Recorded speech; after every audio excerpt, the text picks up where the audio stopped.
Selamat pagi anak-anakku. Apa kabar hari ini?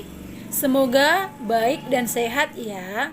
Ibu harap ya selalu jaga kesehatan dengan cara memakan makanan yang bersih, yang sehat, makan yang teratur, istirahat yang cukup, dan jaga kebersihan diri dan lingkungan.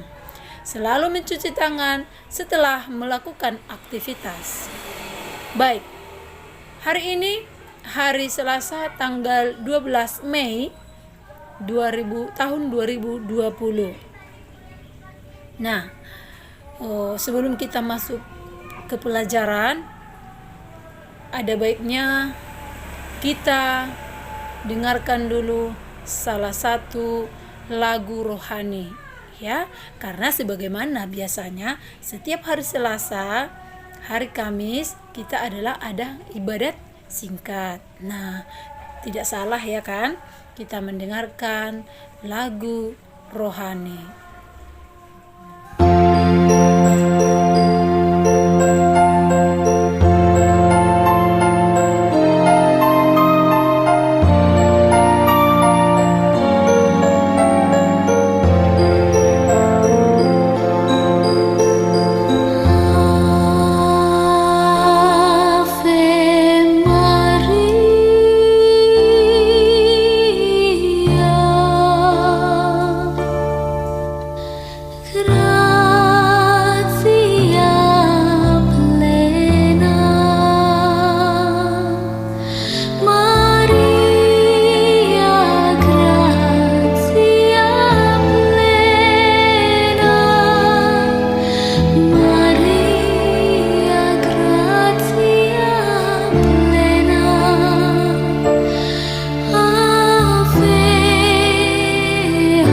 Ave Domini.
Baik, mari juga kita mengawali aktivitas kita sepanjang hari ini supaya Tuhan selalu mendampingi kita. Kita menyerahkan diri kita kepada Tuhan dengan berdoa. Doa dalam hati ya. Berdoa dimulai.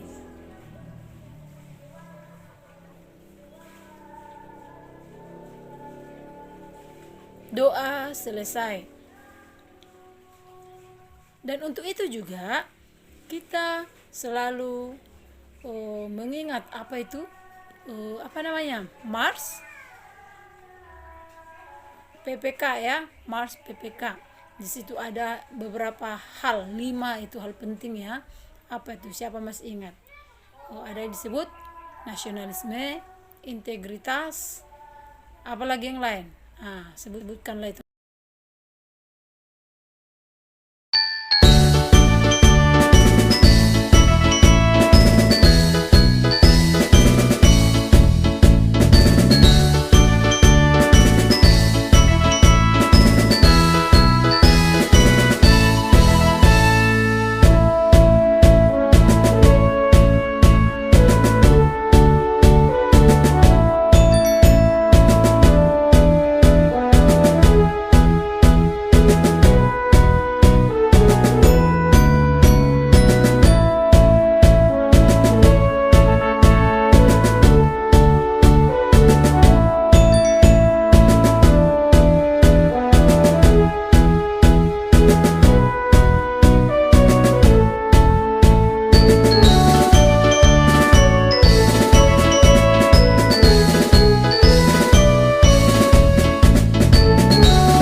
Baik, sekarang kita mulai pelajaran kita. Buka bukumu, Bu Pena halaman 130. Halaman 130. Muatan PPKN KD 3.4 dan 4.4. Dengan judul pelajaran peristiwa yang mencerminkan persatuan dan kesatuan bangsa. Peristiwa yang mencerminkan persatuan dan kesatuan bangsa. Telah kita ketahui, Indonesia merupakan negara dengan beragam suku, budaya, adat istiadat, agama, ras, dan bahasa.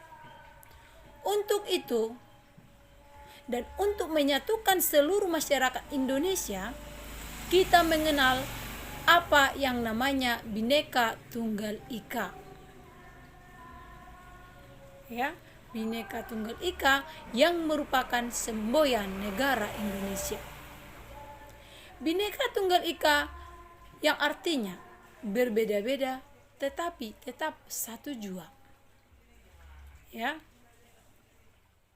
Ini merupakan semboyan yang harus kita pegang teguh agar persatuan dan kesatuan masyarakat Indonesia tetap terjaga serta terhindar dari perpecahan. Tuh ya. eh, contoh yang menunjukkan sikap yang mencerminkan persatuan dan kesatuan itu, misalnya Festival Budaya Nusantara. Festival Budaya Nusantara. Dalam Festival Budaya Nusantara, di situ terdiri dari beberapa suku, ya, beberapa suku, ada istiadat, agama, bahasa dan lain sebagainya. Tetapi bisa mempersatukan bangsa Indonesia dengan mengadakan Festival Budaya Nusantara. Ya. Setiap daerah di Indonesia memiliki budaya yang berbeda-beda. Sebagaimana contoh tarian dan pakaian yang merupakan aset berharga setiap daerah. Dan dalam lingkup nasional merupakan aset bangsa Indonesia yang harus kita lestarikan. Ya. Baik. Yang kedua, contoh persatuan dan kesatuan serta toleransi antar umat beragama. Telah kita ketahui bahwa di Indonesia ada 6 agama. Ya, ada agama Islam, ada agama Kristen, ada Katolik, ada Buddha, ada Hindu, ada Konghucu atau aliran kepercayaan lainnya. Itu ya. Nah, tuh ada 6 agama yang ada di Indonesia. Nah, sikap saling menghargai antar agama atau toleransi antar agama harus kita jalin agar tidak menimbulkan permasalahan yang berujung pada konflik. Ya. Berikutnya contoh yang mencerminkan persatuan dan kesatuan bangsa. Contohnya semangat kekeluargaan dan tolong menolong. Pernah anak-anakku melihat warga yang sedang membangun rumah? Saya rasa pernah ya. Nah, kalau hanya satu orang yang mengerjakan atau membangun rumah itu, saya rasa sangat butuh waktu yang lama ya untuk mengerjakannya, untuk menyelesaikannya.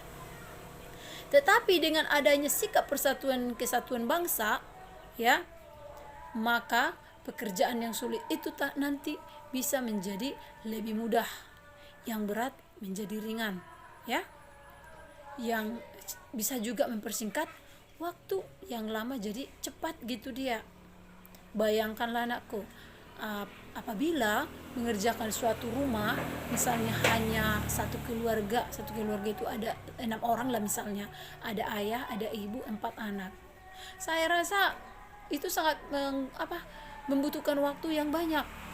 Bisa jadi dalam 1 bulan nggak siap ya. Nah, tetapi dengan adanya rasa persatuan dan kesatuan bangsa, jangankan 1 bulan, 1 hari bisa selesai satu rumah.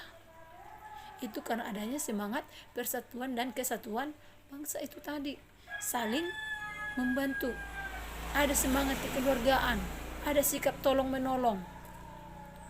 Saya tanya dulu anakku sekalian, siapa yang pernah menolong temannya yang dalam kesusahan? Saya rasa anak-anakku kelas 5B pasti semua sudah pernah menolong sesama ya. Misalnya seperti bulan Februari, Maret sampai April ya harusnya ya, itu masa prapaskah ya kan. Di situ anak didik kami bisa dikatakan sudah melakukan inilah saling tolong menolong, karena anak didik kami rela mengurangi uang jajan untuk mengumpulkan sedikit ya dari uang jajanmu untuk membantu orang yang lebih membutuhkan dari kamu ya, atau dari kita. Itu dia. Kita sering mendengar istilah gotong royong ya kan. Kegiatan gotong royong merupakan wujud dari semangat kekeluargaan, rasa persahabatan, dan kegiatan gotong royong semua perbedaan dapat ditepiskan. Ya. Kan? Jangan membeda-bedakan. Kalau yang kaya melakukan suatu pekerjaan, semua berduyun-duyun membantunya. Maaf kata, tiba giliran yang ekonominya lebih rendah atau bisa dikatakan miskin, gak ada yang mau menolong. Oh, itu salah, itu gak boleh seperti itu ya. Kita harus adil, ya, tidak boleh membeda-bedakan, harus saling bahu-membahu, bekerja sama untuk kepentingan bersama tanpa melihat perbedaan antara satu dengan yang lainnya. Adanya gotong royong, pekerjaan seberat apapun akan terasa ringan dan dapat diselesaikan dengan cepat. Itu ya. Nah, itu merupakan 3 contoh peristiwa yang mencerminkan persatuan dan kesatuan bangsa. Sudah Ibu jelaskan tadi kan? Baik. Di bukumu di halaman 130 ada juga di situ sedikit bacaannya ya. Bagaimana sikap memelihara persatuan dan kesatuan dapat ditunjukkan? Nah, ada 2 sikap yang perlu dijaga. Yang pertama, memiliki perasaan sebagai satu bangsa dan satu tanah air walaupun berbeda suku, budaya, dan agama. Yang kedua, mencintai dan melestarikan budaya daerah untuk memperkuat budaya nasional. Itu dia ya. Ada 2 cara untuk memelihara persatuan dan kesatuan. Tuh. Nah, selain yang Ibu sampaikan ada juga contoh di bukumu peristiwa yang mencerminkan persatuan dan kesatuan bangsa. Yang pertama di situ dituliskan secara aktif berpartisipasi dalam kegiatan gotong royong. Yang kedua, mengikuti festival budaya Nusantara atau kegiatan budaya lain di daerah sekitar.